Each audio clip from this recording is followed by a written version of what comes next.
اور ملتوی کر دیا ہے کیس کو. تو نواز شریف صاحب کے مقدمات کیسے واپس لے سکتے ہیں, اور واپس لیں گے تو اس کا میسج کیا جائے گا کہ یہ کس طرح مینیج کیا گیا ہے. اور عدالتیں کوئی اعلیٰ کار ہیں کسی کی؟ آج بھی چیف جسٹس نے کہا ہے, اطہر من اللہ صاحب نے, کہ عدالتیں سوشل میڈیا سے متاثر نہیں ہوتی, نہ کوئی دباؤ قبول کرتی ہیں. اور یہ جج تو بالکل ہی, انہوں نے خاص طور پہ ان ججوں کے بارے میں یہ کوئی سوال ہی نہیں پیدا ہوتا کوئی دباؤ قبول کریں. میں نہیں سمجھتا وہ آسانی سے واپس آ سکتے ہیں, اور اگر وہ آ جائیں تو وہ کریں گے کیا؟ یعنی اب تک نون لیگ نے سیلاب زدگان کے لیے کیا کیا ہے جو سب سے بڑا ایشو ہے؟ کیا کیا ہے کوئی؟ یعنی عمران خان نے تو چلیے ٹیلی تھون کیا, 5 ارب روپے جمع کیے, جس میں سے 3-4 ارب تو امید ہو جائیں گا, اور وہ کہہ رہے ہیں میں دوبارہ کروں گا, جس کا مطلب یہ ہے کہ اور ٹیلی تھون وہ کر سکتے ہیں, اور موٹیو اوورسیز پاکستانیز جو ہیں وہ پیسے دے سکتے ہیں انہیں. یہاں بھی بہت سے لوگ. اچھا, یہ ایک اس بیچ میں لطیفہ یہ ہے کہ آج ایک آدمی 4 میسیجز آئے, اس میں بعض میرے جاننے والے ہیں, کہ پیسے جمع کرانے کے لیے گئے جو پنجاب کے لیے ظاہر ہے اسلام آباد میں, اور پنجاب میں تو پنجاب کے چیف منسٹر جو فنڈ ہے اس میں جمع ہوں گے, اور پختونخوا میں پختونخوا کے چیف منسٹر کا جو اکاؤنٹ ہے اس میں جمع ہوں گے صوبائی حکومت کا. جی جی. تو بینکوں نے انکار کر دیا ہر کہیں. ایک آدھ نہیں, بہت سی شکایتیں آئی ہیں. کریڈٹ کارڈ بھی بند ہو گیا, اور وہ کہہ رہے ہیں نہیں چیف منسٹر کے نہیں, پرائم منسٹر کے اکاؤنٹ میں جمع کرائیں. بھائی یہ حالت ہے, کمال ہے. یہ آپ کا رویہ ہے سیلاب زدگان کے بارے میں. پہلے وزیر اعظم صاحب ایسے سوئے رہے, اور پھر پختونخوا کے لیے اعلان نہیں کیا, آج اعلان کیا ہے, پنجاب کے لیے بھی باقی ہے. تو اس صورتحال میں وہ آگے کریں گے کیا؟ سیلاب زدہ علاقوں میں جائیں گے, کیا اعلان کریں گے؟ کوئی عطیہ تو انہوں نے نہیں دیا, انہوں نے دیا, ان کے خاندان نے نہیں دیا, ان کے پارٹی کے کسی قابل ذکر لیڈر نے نہیں دیا. ویسے تو پی ٹی آئی والوں کو بھی اور کرنا چاہیے, یہ کافی تو نہیں ہے. دیکھیے اپنا عیدی فاؤنڈیشن کے وہ کہہ رہے ہیں, کیا نام ہے ان کا, اور ایک ہے جی فیصل صاحب, اور عبدالستار عیدی کے جو فرزند ہیں, اور اپنا ایک اور تنظیم ہے جی جے ڈی سی, وہ اس کے ظفر عباس صاحب کہہ رہے ہیں 5% لوگوں تک نہیں پہنچ سکتے, 5% لوگوں تک. بعض لوگ کہہ رہے ہیں زیادہ سے زیادہ 10% لوگوں تک پہنچ سکتے ہیں. کتنے ہیلی کاپٹر ہیں؟ آپ نے کوئی کوشش کی ہے دنیا سے ہیلی کاپٹر حاصل کرنے کی؟ کرائے پہ حاصل کریں, وقتی طور پہ حاصل کریں. وزیر اعظم صاحب نے اس طرف اشارہ تک نہیں کیا ہے. لوگ ابھی کھلے آسمان کے نیچے پڑے ہیں. سکھر سے کراچی تک ٹرک کا فاصلہ 7 گھنٹے کا ہے, 18-20 گھنٹے لگ رہے ہیں, اس میں کھڈوں میں پھنس جاتے ہیں ٹرک, اور وہیں سامان جو ہے وہ اپنا تقسیم کر کے وہ چلے جاتے ہیں. ایک افراتفری ہے جہاں کہیں ہیلی کاپٹر سے سامان پھینکا جاتا ہے, جہازوں سے, ایک افراتفری وہاں مچ جاتی ہے. وہ دیکھیے آپ نے, محترمہ مریم نواز گئیں تو کیا ہوا, وہ خاتون روتی رہیں, اور کوئی ایک گواہی نہیں آئی ہے کہ انہوں نے کوئی مدد کی. ایک جوس کا ڈبہ سنا کسی کو پکڑایا, تصویریں بنوا رہے ہیں. وہ ایک اور کلپ منظر عام پہ آ چکا ہے اس خاتون کا. اگلے دن جا کے کوئی خواجہ صاحب ہیں, وہ گئے ہیں, جا کے امداد کی ہے, پھر اسی صحافی نے ان کے ساتھ جا کے دوبارہ سے انٹرویو کیا ہے. انہوں نے کہا ہے کہ یہ میڈیا پہ چلنے کے بعد مجھے اگلے دن امداد ملی ہے. ہاں تو مطلب یہ ہر 3 کروڑ میں سے ہر آدمی میڈیا پہ جائے, یہ کیسے ممکن ہے؟ یا گروپ کے گروپ جائیں اور شور میں. دیکھیے ایک تو وسائل ہیں ہی کم, لیکن اگر آپ ایک گھر میں ہیں, میں ایک خاندان کو جانتا ہوں جو کروڑ پتی تھا بہت پہلے, 20-25-30 سال پہلے کروڑ پتی تھا, اور اس کی زمین پہ قبضہ کر لیا گیا, اور سوتیلے بھائیوں نے قبضہ کر لیا. تو وہ 6 آدمی ہوتے تھے, 3 چپاتیاں ہوتی تھی لسی کے ساتھ, جیسے پنجاب کے دیہات میں ہے, غریب لوگ کرتے ہیں بیچارے جو مصیبت کے مارے ہوں, اس میں نمک مرچ ڈال کے 3 روٹیاں 6 آدمی کھا لیتے تھے. جی 5 یا 6 آدمی تھے. تو بھائی اگر آپ وسائل کم ہیں, ایک تو یہ ماحول ہی نہیں پیدا ہو رہا. دیکھیے 2005 کے زلزلے کے بعد کس طرح سارا پاکستان بھاگا تھا مظفر آباد کی طرف اور بالا کوٹ کی طرف, پختونخوا کے جو علاقے متاثر ہوئے تھے. وہ صورتحال نہیں پیدا ہو رہی ہے, حکومت پہ اعتماد ہی نہیں ہے, حکومت اس اعتماد میں مزید کمی لا رہی ہے. یعنی یہ کہ بینکوں میں فلاں اکاؤنٹ میں پیسے جمع کرنے, بھائی لوگوں کو چھوڑ دیں, لوگ اپنی مرضی سے فیصلہ کریں کس اکاؤنٹ میں پیسے جمع کرانے. آج عمران خان ہوتے تو جس طرح انہوں نے کرونا سے فائٹ کیا تھا, اس سے فائٹ کرتے, وہ جاتے دنیا میں جاتے, ان کی بات سنی جاتی. اتنی تو بات شہباز شریف صاحب کی نہیں سنی جاتی ہے. ہارون صاحب, آپ ہیلی کاپٹرز کا تذکرہ کر رہے ہیں, میں نے وہ فوٹیجز دیکھی ہیں بلوچستان کے ایریا کی, 100-125 میٹر کی بلندی سے وہ راشن کا پیکٹ نیچے پھینکتے ہیں تو سارے کا سارا پھٹ جاتا ہے. 200 بندہ نیچے کھڑا ہوا ہے, 15 پیکٹس نیچے پھینکے گئے اور وہ بھی ضائع ہو گئے. تو اس طرح تقسیم کس طریقے سے کی جا سکے گی؟ نہیں ظاہر ہے نہیں کی جا سکتی, بہت مشکلات ہیں. اور وہ جشن منا رہے ہیں پیپلز پارٹی والے سوشل میڈیا پہ کہ 130 ارب روپے. 130 ارب روپے سے کیا ہوتا ہے؟ احسن اقبال صاحب کا بیان ہے کہ $10 بلین چاہیے, جو بعد میں تفصیلات ہیں اسے اندازہ $15-20 بلین چاہیے. اور وہ ظاہر ہے ساری دنیا سے نہیں, اوورسیز پاکستانی اس کو موٹیویٹ کرنا پڑے گا. یہاں جو ہیں لوگ خاص طور پہ کراچی کا بزنس مین, فیصل آباد کا, سیالکوٹ کا, لاہور کا, گجرات کا, گجرانوالہ کا, ملتان کا, جہاں کہیں ہیں بزنس مین, ان کو موٹیویٹ کرنا پڑے گا. افغانستان کے لیے اتنی زبردست مہم چلائی گئی تھی خاموشی کے ساتھ, اور ہر کہیں تاجروں کو موٹیویٹ کیا تھا, اپنے طور پہ لوگ کر رہے ہیں, لیکن وہ کیفیت نہیں پیدا ہو رہی کہ پوری قوم. دیکھیے کوئی مثال ہی نہیں ہے اتنے بڑے المیہ کی. یا تو 47 میں جو قتل عام ہوا تھا, لیکن اس وقت وسائل موجود تھے, آپ کو حیرت ہوگی, وسائل اس طرح موجود تھے کہ یہاں جو جائیدادیں چھوڑ کے گئے تھے, اس علاقے سے لوگ انڈیا گئے تھے, وہ 22 ارب روپے کی تھیں, یعنی $8 بلین سے زیادہ کی. 3 کروڑ کی تو کل آبادی تھی, مائیگریٹ کرنے والے 1 ملین سے کچھ زیادہ تھے, یا شاید اس سے کچھ زیادہ ہوں. اور وہ جائیدادیں ان میں تقسیم کہیں گھر وہ انہیں دے دیے گئے. وہ صورتحال ہے. یا مشرقی پاکستان میں ہوا تھا 1970 میں, سائیکلون آیا تھا, 10 لاکھ آدمی مر گئے تھے, اس کے بھی بہت برے اثرات ہوئے تھے. یہاں سے اتنی مدد نہیں پہنچی تھی جتنی عام طور پہ جاتی تھی, لوگ الیکشن میں لگے ہوئے تھے. جو فرسٹ پرائرٹی ہوتی ہے اس پہ توجہ دینی ہوتی ہے, اس پہ تو کوئی توجہ نہیں دے رہا. نواز شریف صاحب نے حکم دے دیا جی, پارٹی حکم کیا دے دیا ہے؟ نواز شریف صاحب ٹیلی تھون کریں نا. اگر وہ ٹیلی ویژن پہ خطاب فرما سکتے ہیں قوم سے, تو ٹیلی تھون بھی کر سکتے ہیں. بزنس کمیونٹی میں اب بھی ان کے بہت گہرے اثرات ہیں, وہ روپے جمع کریں, کمیٹیاں بنائیں, ہر شہر میں مسلم لیگیوں سے کہیں, اور خان صاحب کو بھی یہی کرنا چاہیے. وہ جو اصل کام ہے اس پہ تو توجہ نہیں دے رہے, تو آگے کریں گے کیا؟ وہ جلسے کہاں کریں گے؟ پریس کانفرنسیں کریں گے, ٹیلی ویژن پہ جائیں گے, اس کی بھی مطلب قانونی طور پہ اجازت نہیں ہے, اجازت لینی پڑے گی. لیکن ایک دفعہ تو خلاف ورزی انہوں نے کر لی, مگر کتنی دفعہ کریں کہ کوئی عدالت اس کا نوٹس لے سکتی ہے. ہارون صاحب آپ کیا سمجھتے ہیں؟ آسانی سے نہیں آ سکتے وہ. جی 5 ارب ایک طرف اکٹھا ہونے کے دعویٰ ہوا تو اس پہ بہت واویلا مچایا گیا. اتنی خطیر رقم کو آپ کہاں خرچ کریں گے ہمیں بتائیں. اب یہ جو 131 ارب ہے, اس کی شفافیت کو کیسے ممکن خطیر رقم کہاں ہے؟ یہ 1% نو, وہ خان صاحب کا درد سر ہے, وہ کر لیں گے شفافیت. انہوں نے ڈاکٹر ثانیہ نشتر صاحبہ احساس پروگرام کی ثانیہ نشتر کو یہ ذمہ داری سے, میری آج ان سے کچھ بات بھی ہوئی, میسیجز بھیجے فلاں صاحب سے رابطہ کریں. میں نے ان سے کہا امریکہ میں کینیڈا میں فلاں صاحب کو فون کریں. آپ اندازہ کریں کتنا آسان ہے رابطہ کرنا. ان سے کہا فلاں صاحب کو سے رابطہ کریں, وہ ڈونیشن دیں گے. انہوں نے مجھے اطلاع دی کہ میں نے فون کیا, انہوں نے فون پک نہیں کیا, تو یہ اکاؤنٹ نمبر ہے, وہ اکاؤنٹ نمبر مجھے بھیجا. صحیح کہ کیا یہ کافی ہے یا میں دوبارہ ان کو فون کروں؟ دیکھیے جو انہوں نے جو سسٹم بہترین ان حالات میں بنایا جا سکتا وہ بنا دیا, اور اس کی مانیٹرنگ کریں گے. ان کا شوکت خانم کا تجربہ ہے, نمل کالج کا تجربہ ہے, اور یہ جو بھی یہ اپنا زلزلے کے میں بھی انہوں نے بہت سا کام کیا تھا. عمران خان فاؤنڈیشن نے اور مواقع پہ کیا, بلوچستان میں کیا ہے, کئی مواقع پہ کیا ہے. سر میں 131 ارب کی بات کر رہا ہوں, وہ کیسے تقسیم کریں گے؟ شفافیت ان کا درد سر ہے نا, یہ نون لیگ کا درد سر تو نہیں ہے, نہ سوشل میڈیا کا درد سر ہے. ہاں کہیں کوئی کمی نظر آئے, کوئی خامی نظر آئے, تو وہ تو بہت ڈاکٹر ثانیہ نشتر کا مزاج جو ہے. میں گیا خود ان کے دفتر, ان سے تفصیل پوچھی, انہوں نے کہا نہیں ایک لمبی بریفنگ کی ضرورت ہوگی, آپ وقت نکال کر آئیں. اور جب بھی ان سے بات کی جاتی ہے تو وہ وضاحت کرتی ہیں, رہنمائی کرتی ہیں. 9 لاکھ آدمی انہوں نے, شفافیت اور کس کو کہتے ہیں؟ بے نظیر انکم سپورٹ پروگرام میں 9 لاکھ جو غیر مستحق لوگ تھے ان کو نکال پھینکا تھا انہوں نے.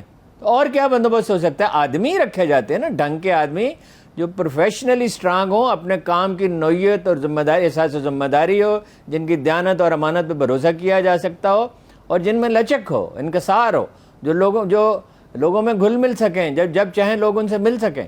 تو یہی کیا جا سکتا ہے شفافیت کے لیے, اور کیا کیا جائے. میں ڈاکٹر ثانیہ نشتر صاحبہ کی استعداد کار کے اوپر بالکل بھی اعتراض نہیں کرتا. میں بات کر رہا ہوں 131 ارب جنہوں نے تقسیم کرنا ہے, ان کی شفافیت کیا ہوگی؟ وہ تو جی جب تقسیم ہوں گے پتہ چلے گا. وہ تو کوئی یقین سے کچھ نہیں کہا جا سکتا. وہ تو جب روپیہ آئے گا, کس شکل میں آتا ہے, نقد پیسہ آتا ہے, اشیاء آتی ہیں. زیادہ تو دیکھیے نہیں, اس وقت خیموں کی ضرورت ہے. خیمے اگر آتے ہیں, لوگوں کو مل جاتے ہیں, پینے کا پانی نہیں ہے.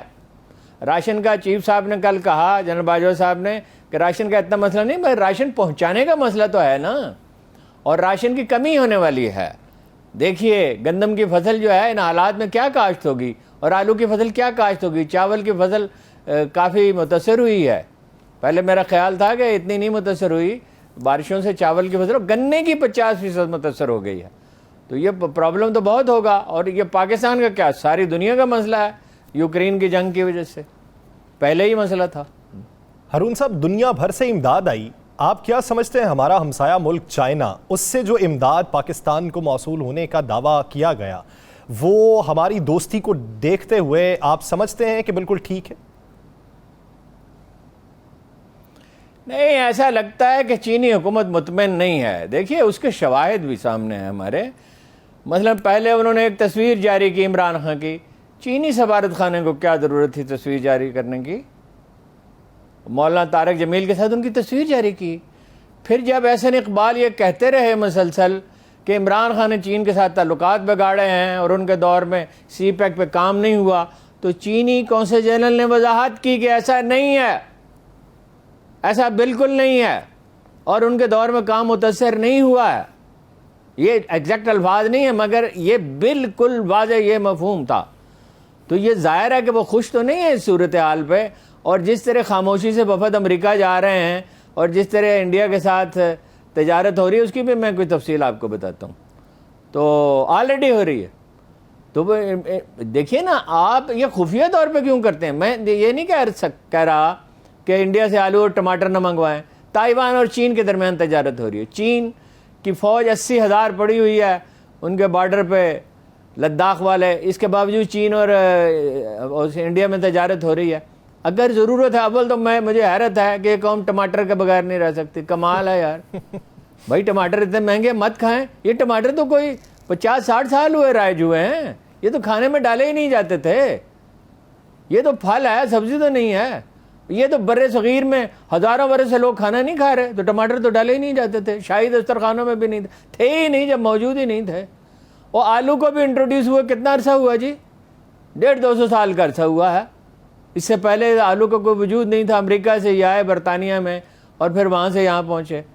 تو بھائی اس کا متبادل سوچنا چاہیے، لیکن بہرحال یہ قوم کا ایک مزاج ہے آسودگی کا، تو وہ وقتی طور پہ منگوانے میں کوئی حرج نہیں ہے۔ میں آپ کو وہ بتا دیتا ہوں جو تفصیل ہے، آلریڈی تجارت ہو رہی ہے۔ عارف بہار صاحب ایک بڑے سیریس اخبار نویس ہیں، انہوں نے اس پہ ایک ویلاگ کیا، میں نے پھر ان سے رابطہ کیا، مظفر آباد میں ہیں وہ، انڈیا کی صورتحال پہ نظر رکھتے ہیں، کیونکہ اس میں بنیادی سوال یہ ہے کہ کشمیریوں کی حوصلہ شکنی ہوگی، آپ کو انہیں ہمیشہ اعتماد میں لینا چاہیے جو بھی اقدام کریں۔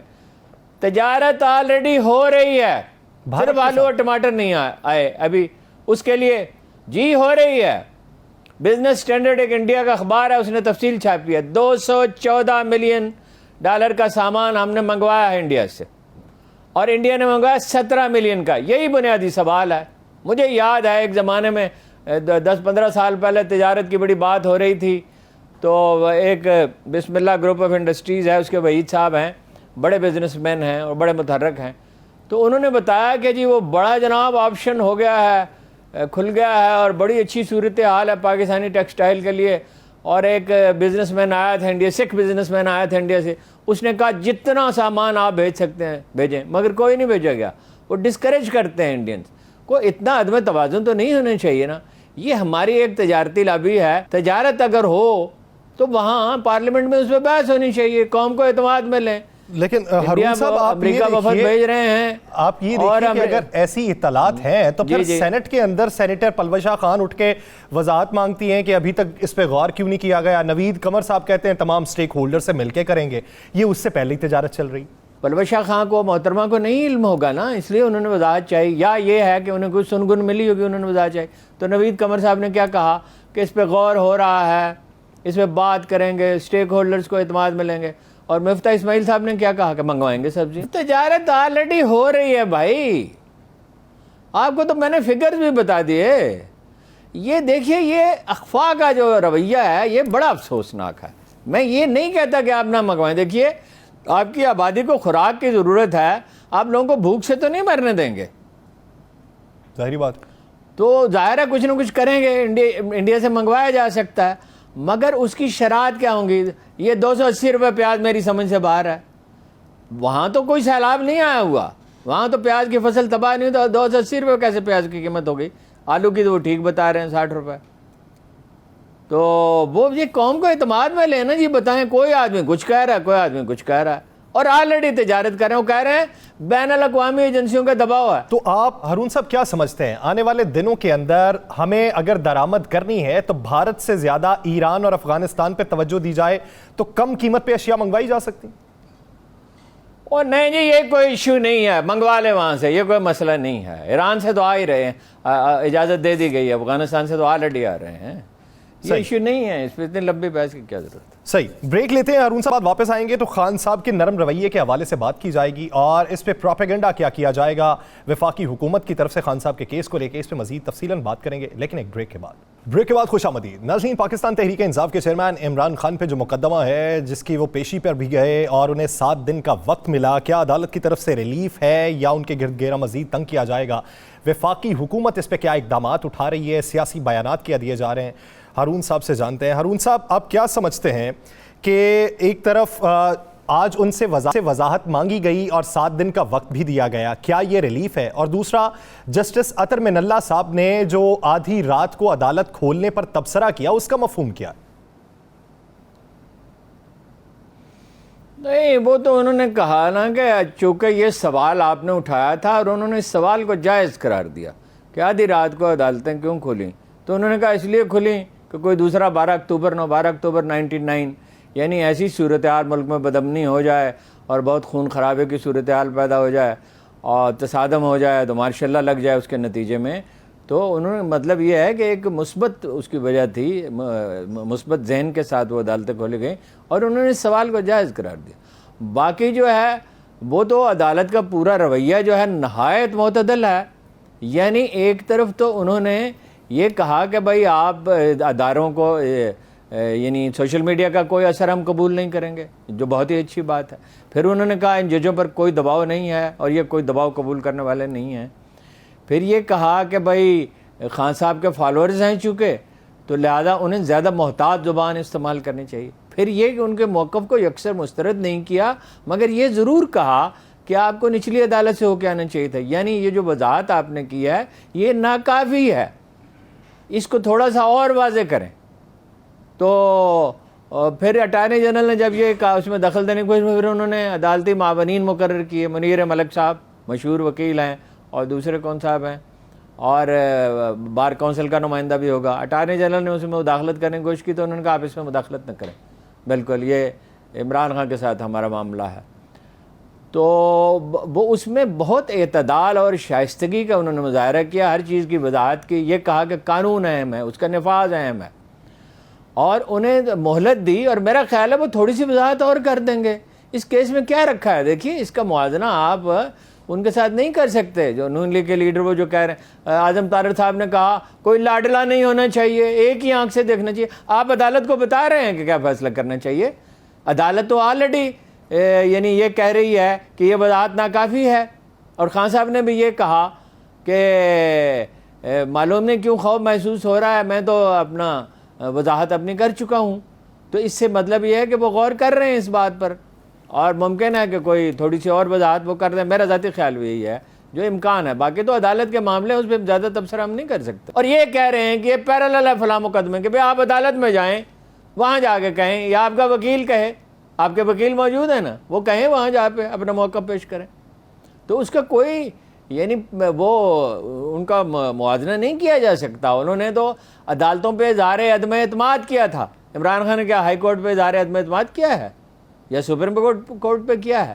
اور نواز شریف صاحب تو پوری تحریک لے کے چلے تھے, اور کہ مجھے کیوں نکالا, 5 آدمیوں کو کیا حق ہے؟ بھائی 5 آدمیوں کی عدالت ہوتی ہے بھائی, تو 1 آدمی کی بھی عدالت ہی ہوتی ہے, 2 ججوں کی عدالت بھی عدالت ہوتی ہے. اور یہ چند جج کیسے فیصلہ کر سکتے ہیں؟ اور کس طرح کے نعرے لگتے تھے ان کے جلسوں میں, وہ بات انہوں نے نہیں کہی. جو کہا وہ نہیں کہنا چاہیے تھا. اور سوشل میڈیا پہ پی ٹی آئی کے جو لوگ کہتے ہیں وہ انہیں بالکل نہیں کہنا چاہیے, اور جو نون لیگ والے کہتے ہیں وہ بالکل نہیں کہنا چاہیے. سوشل میڈیا پہ فیصلے ہوں گے قانونی معاملات کے, کتنی افسوسناک صورتحال ہے. اور اس پہ وزیر قانون ایک سوشل میڈیا جو یوٹیوبر ہے اس کی زبان میں گفتگو کر رہے ہیں. انہیں تو میرا خیال ہے طلب کیا جانا چاہیے عدالت میں کہ آپ کیوں دباؤ ڈالنے کی کوشش کر رہے ہیں. ہارون صاحب آپ سمجھتے ہیں کہ خان صاحب کا رویہ اور لہجہ اس کے بعد نرم ہو جائے گا؟ نہیں، نرم ہے آلریڈی، ہو کیا جائے گا، ہونا ہی چاہیے. عدالتوں کے ساتھ کون لڑ سکتا ہے؟ میڈیا اور عدالتوں کے ساتھ کون لڑ سکتا ہے؟ لیکن یہ کمال حکومت ہے. ایک اخبار نویس کو، ایک مشہور نامور اخبار نویس کو، نیک نام اخبار نویس کو نکلوا دیا ایک ادارے سے. اتنا پریشر ڈالا ہے ان پہ، تو اس سے کیا وہ ڈوب جائے گا؟ جہاں میں اہل ایمان صورت خورشید جیتے ہیں، ادھر ڈوبے ادھر نکلے، ادھر نکلے ادھر ڈوبے ادھر نکلے. اس طرح کو صحافت جرنلزم سے، اپنا میڈیا سے اور عدالتوں سے کوئی نہیں لڑ سکتا. اگر کوئی لڑتا ہے تو وہ حماقت کا ارتکاب کرتا ہے، وہ اپنا نقصان کرے گا. عدالتوں کو نہیں اپنا آپ زیر کر سکتے، نہ آپ میڈیا کو کر سکتے ہیں. فائنلی میڈیا کی یادداشت بڑی ہولناک ہوتی ہے اور عدالتیں آخرکار اسرٹ کرتی ہیں. ہارون صاحب آئی ایم ایف کے پیکج کے حوالے سے بات کر لیتے ہیں. آئی ایم ایف کا پیکج تو منظور ہو گیا. اب مجموعی طور پہ پچھلے سال ہم نے جو ٹیکس اکٹھا کرنا تھا وہ 6,001 ارب اکٹھا کیا، اور اب کی بار ہدف 7,000 پہ ہے. پھر پیٹرولیم لیوی بھی بڑھانی ہے، 50 روپے کرنی ہے، پھر سیلز ٹیکس بھی اس پہ 17 روپے کرنا ہے. سیلاب کی صورتحال کو دیکھتے ہوئے آپ نہیں سمجھتے کہ شرائط کو نرم کروا لینا چاہیے تھا؟ ہو بھی سکتی تھی. بالکل ہو سکتی تھی، اس میں کوئی شبہ ہی نہیں ہے. دیکھو، ایک تو یوکرین کی جنگ بجائے خود بہت بڑی دلیل تھی. وہ خوراک نہیں آ سکتی، بحری جہازوں کے کرائے بڑھ گئے، ایڈیبل آئل کی قیمتیں بڑھ گئیں، پیٹرول کی قیمت اسی کی وجہ سے بڑھ گئی، ڈیزل کی قیمت بڑھ گئی. یہ بجائے خود دلیل تھی. پھر اتنا بڑا سیلاب، ان تو بات کی نہیں. جو انہوں نے کہا، یعنی خود رانا ثناء اللہ نے کہا کہ گریبان سے پکڑ کے منوا رہے ہیں، مولانا فضل الرحمان نے کہا گردن سے پکڑ کے منوا رہی ہے، اور یہ خود آپ ان کے اپنے لوگ کہتے رہے. کوئی فرمائش ایسی ہے نہیں جو انہوں نے پوری نہ کی ہو. بات کی نہیں. ہمیشہ یہ ہوتا تھا. دیکھیے، غلام اسحاق خان وغیرہ جب مذاکرات کرتے تھے تو پہلی بات تو یہ ہے کہ وہ لاؤ لشکر لے کے نہیں جاتے تھے. غلام اسحاق خان کا ایک دورہ تھا، مجھے یاد ہے، ان سے پوچھا گیا کہ وہ ایک تو اکیلے تنہا ایک کسی ہوٹل میں جا ٹھہر، چھوٹے سے ہوٹل میں جا ٹھہرتے، مناسب سے ہوٹل میں جا ٹھہرتے. ان سے پوچھا خان صاحب کو خریداری کی ہے؟ کہنے لگے ہاں، ایک سویٹر خریدا تھا. ایک سویٹر. آپ وہ گئے، پرویز اشرف کیا کر رہے ہیں کینیڈا میں؟ ان ہوٹلوں میں کھانے کھا رہے ہیں جس کے نرخ دیکھ کے آدمی کی آنکھیں پھٹی کی پھٹی رہ جاتی ہیں. کیا خاص لباس پہنے ہوئے ہیں. ایک میٹنگ کی ہے، 25 آدمی گئے ہیں. بنگلہ دیش کے 8-9 آدمی گئے ہیں، 5 آدمی، اور انڈیا کے 9 آدمی گئے ہیں، اور میٹنگز کر رہے ہیں. پرویز اشرف صاحب کوئی میٹنگز نہیں کر رہے. یہ ان حالات میں قوم ڈوب رہی ہے. لوگ پانی کے ایک قطرے کو، ایک ایک لقمے کو ترس رہے ہیں. ابھی خبر آ رہی تھی کہ دودھ کے سوا بچوں کو کچھ نہیں، دودھ بھی سب بچوں کو نہیں مل رہا ہے. اور تھیلوں کا آپ نے خود بتایا کہ کوئی نظام ابھی نہیں. اتنی افراتفری میں نظام بننے میں وقت لگتا ہے. ٹھیک ہے، قوم کو موٹیویٹ نہیں آپ کر رہے، اور فرما رہے ہیں سیاست نہ کریں، سیاست نہ کریں. بھئی یہ سیاست نہیں ہے. آپ کہہ رہے ہیں کہ عمران خان کے فنڈ میں جو عمران خان نے اپیل کی اس میں پیسے جمع نہ کریں. وہ پیسے سیلاب زدگان کو ملیں گے نا. تو یہ اور سیاست کیا ہوتی ہے جی؟ آپ فوٹو سیشن کراتے رہیں اور ساتھ تبلیغ کرتے ہیں. یہ کریکٹر ہے ہمارے لیڈروں کا، یہ اپنا طرز احساس ہے. تو کیا اس کا نتیجہ نکلے گا؟ اس وقت یکسو ہونا چاہیے. نمبر 1 مسئلہ ہے آپ کی جو اتنی بڑی آبادی ہے، وہ تقریباً آلموسٹ 1/3 آبادی متاثر ہوئی ہے، اور ابھی اور ہوگی. اندیشہ ہے، اللہ رحم کرے. ہارون صاحب آپ یہ دیکھیے کہ بجلی کے فی یونٹ نرخ 4 روپے بڑھا دیے گئے. مجموعی طور پہ مہنگائی کی شرح 45% ہے. یہی ہمارے بجلی کے بھی نرخ بڑھیں گے، ابھی گیس کے بڑھیں گے. یہ ہمارے وزیر خزانہ کہتے ہیں بارودی سرنگیں بچھا کے گئے ہیں. بارودی سرنگیں تو یہ ہوں گی سر.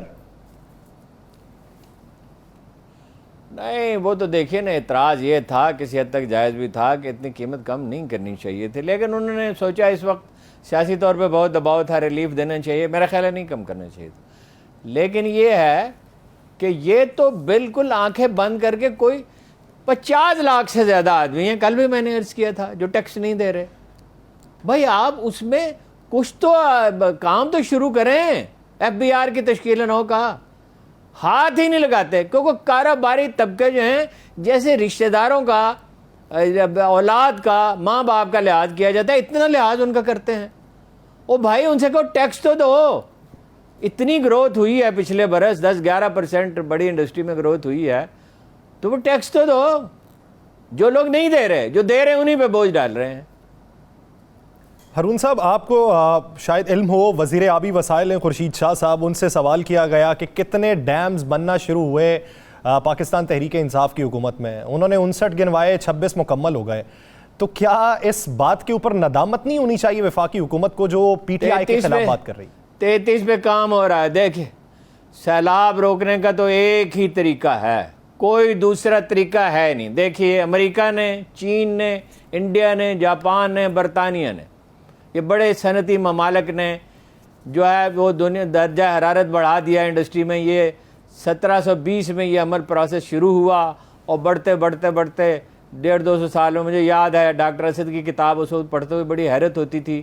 انہوں نے لکھا تھا آج سے کوئی 60-70 برس پہلے کہ وہ جو قرآن کریم کی آیت ہے, ظاہر الفساد فی البر والبحر, بحر و بر میں فساد ظاہر ہو گیا اور یہ انسان کے اپنے ہاتھوں کی کمائی ہے. تو انہوں نے لکھا تھا کہ یہ پولوشن ہے, پولوشن, اور اس سے بنی. اس وقت بڑی حیرت ہوئی کہ ڈاکٹر اسد صاحب نے یہ نکتہ کہا. اس وقت یہ ایشو تھا ہی نہیں دنیا میں. دیکھیے ایک بڑا دماغ کس طرح سوچتا ہے. یہ انڈسٹریلائزیشن شروع ہوئی دنیا میں اور اس کے بعد یہ ہے, اور اس کی قیمت ہم ادا کر رہے ہیں. ذمہ دار اس کے وہ صنعتی ممالک ہیں. صحیح. تو آپ دنیا کے پاس جائیں, آپ کا ایک مقدمہ ہے اور دنیا کہہ رہی ہے. یہ میں نے بھی ظاہر ہے غالباً CNN پہ سنا یہ تو, یا کسی اور انٹرنیشنل چینل پہ. سر بہت سے پاکستان بھگت رہا ہے, قصوروار یہ ہیں. اچھا آپ دنیا کے پاس جائیں کہ بھائی صاحب آپ کی وجہ سے یہ صورتحال پیدا ہوئی, یہ گیسز پیدا ہوئیں, اس کی وجہ سے موسمیاتی تبدیلی. دنیا میں سب سے زیادہ گلیشیئر پاکستان میں ہیں, سب سے زیادہ 7200 کہتے ہیں, اور وہ ظاہر میلٹ ہو رہے ہیں. 15 سال پہلے میں نے لکھا تھا کہ یہ 75 سال میں میلٹ ہو کے ختم ہو جائیں گے. ظاہر ہے مجھے محکمہ موسمیات والوں نے بتایا تھا, حفیظ صاحب ہوتے تھے ڈائریکٹر, بڑے لائق آدمی تھے. صحیح. تو بھائی آپ کو یہ سوچنا چاہیے نا, عطا آباد کی جھیل بن گئی, گلیشیئر کھسک رہے ہیں, یہ سارا پیٹرن ہی بدل گیا. یہ تو بارشیں ہوتی تھی ہمارے شمال میں, وہاں سے وسطی پنجاب میں آ گئیں, اور کراچی میں اور بلوچستان میں اور انٹیریئر سندھ میں, انٹیریئر بلوچستان میں, اپنا یہ اپنا ہمارے کچھ شمالی علاقوں میں بھی بڑھ گئیں. 5 جگہ پہ یہ بارشوں کا سلسلہ جو ہے غیر متوقع, یہ ہوتا رہتا ہے دنیا میں, پہلی دفعہ نہیں ہوا. پاکستان کو اس پہ مقدمہ لڑنا چاہیے. ہارون صاحب بریک لینی ہے, بریک کے بعد واپس آتے ہیں تو پھر اس پہ مفصل گفتگو اور بھی ہے. ناظرین ایک بریک لیں گے, بریک کے بعد واپس آئیں گے, اسی منظرنامے میں مزید بھی بات کریں گے, کہیں نہیں جائے گا. بریک کے بعد خوش آمدید. ناظرین بین الاقوامی منظرنامے میں بھی بات کریں گے, افغانستان کی موجودہ صورتحال, روس کے مستقبل کے لاہ عمل کے حوالے سے بھی بات کی جائے گی. ہارون صاحب سے ایک بات کا تذکرہ کرنا ہے. ہارون صاحب آپ کیا سمجھتے ہیں 6 ستمبر کو پاک فوج کے شعبہ تعلقات عامہ ISPR کی جانب سے بیان جاری ہوا ہے کہ جو تقریب تھی وہ سیلاب کی وجہ سے منسوخ کر دی گئی ہے, منسوخ کرنا چاہیے تھی؟ نہیں, وہ ٹھیک ہے, منسوخ نہیں کرنی چاہیے تھی, اس لیے کہ قوموں کو موٹیویشن کی ضرورت ہوتی ہے. اس میں جذبہ تو یہی ہے کہ سیلاب ساری یکسوئی ہو سیلاب زدگان کی مدد کے لیے. بس اس کو محدود کر دیتے, تھوڑے وقت کے لیے کر دیتے, مگر اس کا شہیدوں کا ذکر جاری رہنا چاہیے. یاد رکھیے, اہل علم کے وارث ہوں یا نہ ہوں, اور اہل ثروت کے وارث ہوں یا نہ ہوں, اہل شہیدوں کے وارث ہوتے ہیں ہمیشہ. اس میں کوئی استثناء, شہید جو ہے ان کی دائمی حیات, اس سے موٹیویشن ہوتی ہے. اس کو سادہ کرتے ہیں مگر میرا خیال ہے منسوخ نہ کرتے. منسوخ نہیں کرنا چاہیے تھا, تذکرہ ہوتا رہنا چاہیے شہداء کا. ہارون صاحب افغانستان میں امریکی فوج کے انخلاء کو 1 سال مکمل ہو گیا. کیا سمجھتے ہیں کہ افغان طالبان کا جو انقلاب ہے, یہ انقلاب مستقبل اس کا کیا ہوگا؟ دیکھیے جی, انہیں اپنا رویہ تبدیل کرنا ہوگا. ایک تو ان کے اپنے محدود تصورات ہیں ایک خاص مکتب فکر کے, اس کے اندر وہ قید ہیں. دوسرا یہ ہے کہ ایک خاص نسل کی بالا طریقہ ہے جو ان میں ہمیشہ رہا ہے.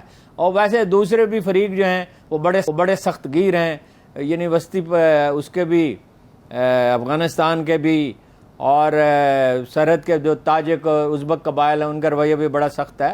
سب کو اپنے رویے میں نرمی, حکومت سب کے لیے ہوتی ہے, کسی ایک مکتب فکر کے لیے نہیں ہوتی. اور دنیا سے کٹ کر حکومت, جن چیزوں کو وہ اسلامی قوانین کہہ رہے ہیں وہ اس کی انٹرپریٹیشن وہ اپنی مرضی کی نہیں کر سکتے, اس کے لیے اجتہاد کی ضرورت ہے. امان اللہ خان نے علامہ اقبال کو بلایا تھا, سید سلیمان ندوی کو بلایا تھا, ان لوگوں کو بلایا تھا مشورہ کرنے کے لیے. تو وہ نہ تو تیزی سے تبدیلیاں کی جا سکتی ہیں, نہ تاریخ کا پہیہ الٹا گھمایا جا سکتا. اس کی اسپرٹ جو ہے اخلاقی اور روحانی اصولوں کی وہ قائم رہنی چاہیے. باقی اس میں وقت کے ساتھ تبدیلیاں ہوتی ہیں. اس کے مظاہر جو ہے وہ یہی شٹل کاک برقع مدینہ میں کہاں پہنا جاتا تھا, جو آپ مدینہ منورہ میں اگر والوں سے زیادہ متقی بننے کی کسی کو کوشش نہیں کرنی چاہیے. وہاں عورتیں چادر اوڑھتی تھیں, تو آپ شٹل کاک برقع پہنانے پہ کیوں مصر ہیں؟ اور خواتین جو ہیں وہ کاروبار کرتی تھیں اور تعلیم حاصل کرتی تھی. اللہ کے رسول کا فرمان ہے کہ ہر مسلمان مرد اور عورت پہ علم حاصل کرنا فرض ہے. تو یہ اس طرح تو نہیں کامیاب ہو سکتا, انہیں دیکھنا ہوگا. اور یہ جو مثلاً ٹی ٹی پی کے لوگ ہیں, تحریک طالبان پاکستان کے ساتھ وہ نرمی برت رہے ہیں, کیوں؟ اور دہشت گردوں کے ساتھ نرمی برت رہے ہیں. امن و امان وہ قائم کر لیں گے, یہ صلاحیت ان میں ہے, اور ڈسپلن وہ قائم کر لیں گے, اور وہ معاملات کا پہلے سے کافی بہتر ہیں. لیکن بہرحال وہ کب تک ساری دنیا سے الگ تھلگ, کبھی کوئی قوم دنیا سے الگ تھلگ ہو کے نہیں رہی. یا تو ایسی اخلاقی عظمت کی وہ امین ہو, ایسے تو کوئی آثار وہاں نظر نہیں آتے. آپ کیا سمجھتے ہیں جدت پسندی کی طرف راغب ہونے میں کتنا عرصہ لگے گا انہیں؟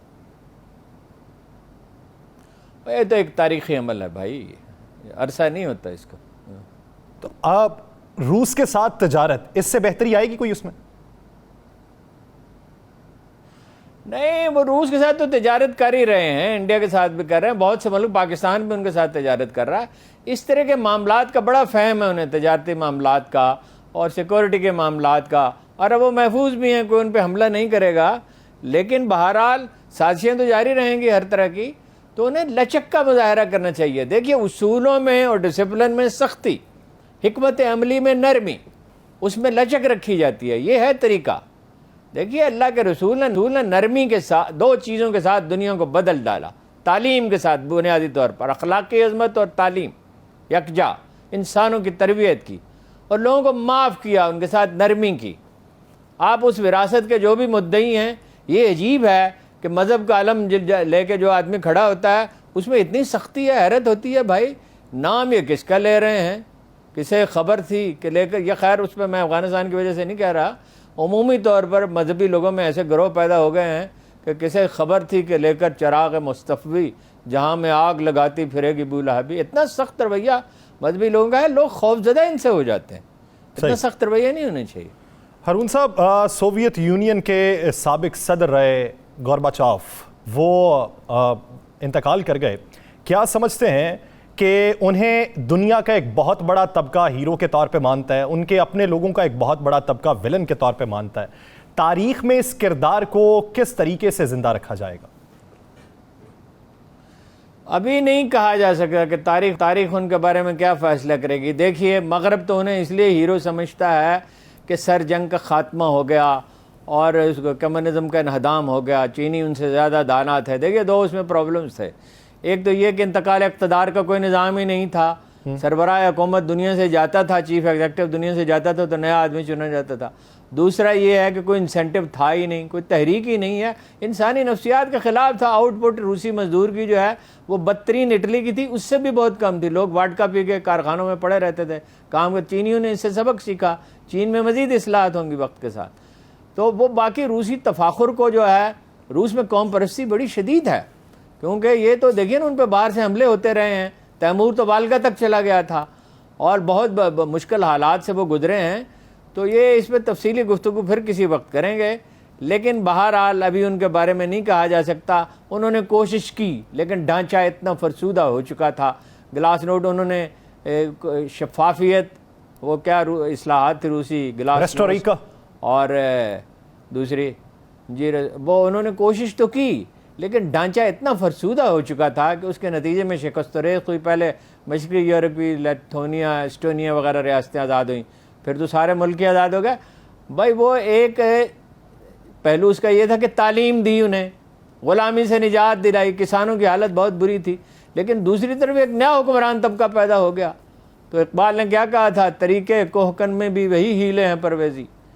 یعنی وہ جب تک لوگوں کو پارٹیسپیٹ, لوگوں کی شرکت نہ ہو جذباتی سطح پہ, اپنا لوگ کاروبار ریاست میں ملوث شریک نہ ہوں جب تک ذہنی طور پر, اس وقت تک کوئی ملک کامیابی سے نہیں چل سکتا.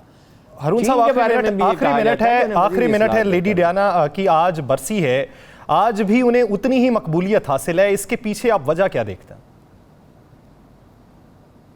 وجہ یہ ہے کہ وہ شاہی خاندان کا کر و فر ان میں نہیں تھا، وہ گھلتی ملتی تھی، کرزمیٹک بھی، اور وہ عام آدمی کی سی زندگی گزارنا چاہتی تھی، ان کے تیور ایسے تھے اس کی وجہ سے، اور وہ اسی لیے وہ ان کا نباہ بھی نہ ہو سکا، اور وہ ایک پاکستانی ڈاکٹر سے شادی کرنا چاہتی تھی، کسی وقت تفصیل بتاؤں گا۔ عمران خان سے انہوں نے بات بھی کی، عمران خان نے ان صاحب سے بات بھی کی، بعد میں خان صاحب نے مجھ سے کہا کہ وہ لیڈی ڈیانا نے دوبارہ بات نہیں کی تو اب میں کیا کروں۔ اس پہ تفصیل سے بات بھی کریں گے، اور شخصیت وہ ہوتی ہے جو عوام میں گھل مل جائے، اسی لیے عوام کا پیار بھی ملتا ہے۔ ناظرین، مقابل کا وقت ختم ہوا چاہتا ہے، مجھے اور ہارون الرشید صاحب کو دیجیے اجازت، اپنا بہت سا خیال رکھیے گا، اللہ نگہبان۔